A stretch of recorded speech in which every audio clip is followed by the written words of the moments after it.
Hi, my name is Thomas West. I'm here with my son Dante to share our story of Alone in Autism.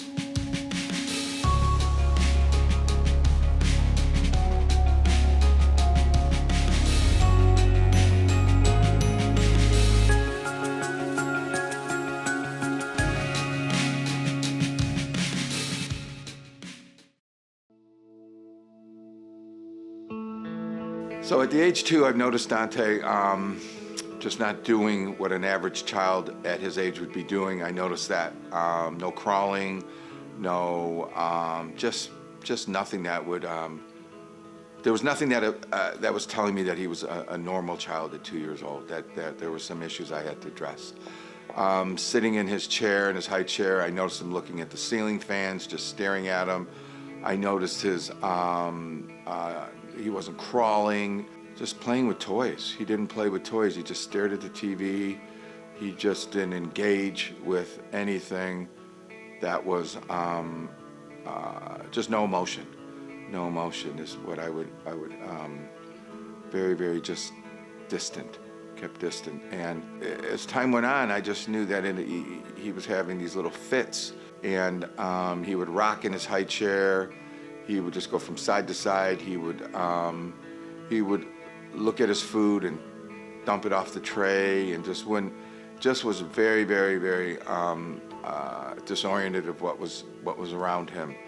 I went to the school system, and I spent a lot of time there to evaluate Dante. And the school system, as time went on, did not want me to be there. They wanted me to exit. We set up a program where I could step in there and I could come and check up on him, but they did a log on what they needed to do every hour, and that was it was probably the worst.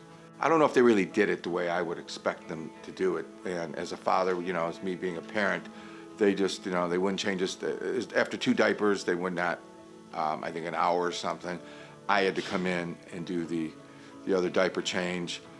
They didn't fulfill all the logins of his meltdowns, because I knew there was more, because he would come home and there would be meltdowns as well. And I know that he had more.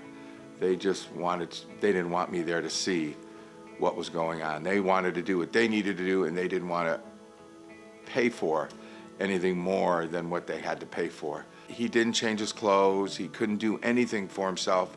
As time went on from 2, 3, 4, as a 2-year-old, they start taking off clothes. But Dante, he would have a fit if I took off anything off him. He just wanted it on him, and I had to, redirect him to understand that these clothes have to come off, and that you've got to put other clothes on, and just changes were not good for him in any direction. Dante he was in diapers till probably about, I'd have to say 6, maybe 6 or 7 or 6-ish. And diaper changes were even difficult for him. He did not like anything, just did not want to be bothered. And that was a really big, difficult time for me to I didn't know how to deal with that, but I learned that through working with Dante, that, and me being a single dad, that we had to get to an avenue of understanding that we have to do these things. These are things we have to do. And I learned from the doctor and doctors. I've had a few doctors, and they kind of gave me the insight of just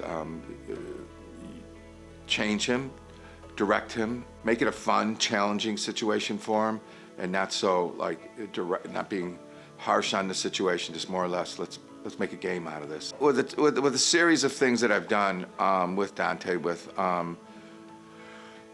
just being not strong with him, but directed with him, and teaching him different ways that he had to do things so that his world would be easier for him. And I personally think today that it worked.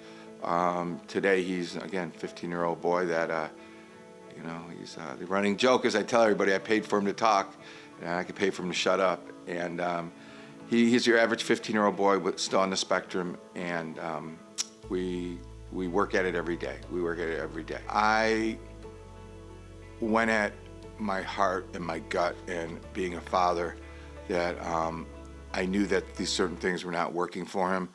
And the doctors and the school district, I knew that the school district was not on my ball team, and I knew that I needed to evaluate that a little differently and to make different changes in his education, in his therapies, and so on and so forth. So to the parents out there, I mean, don't be afraid to make changes. Don't be afraid. Not everything's gonna be perfect in this autism world. You're gonna find yourself alone in autism many times in your life, but just go out there and the changes that you make, you can always switch them back or move them, but make those changes for your child so that your child can grow in his autism world and understand that this is not a world of just not him moving in a direction. Because the things that you'll understand that you think, oh, he's okay where he's at, I'm gonna leave him be where he's at. No, change it up. Just make it so that he understands that it's okay and that it's okay for you as well.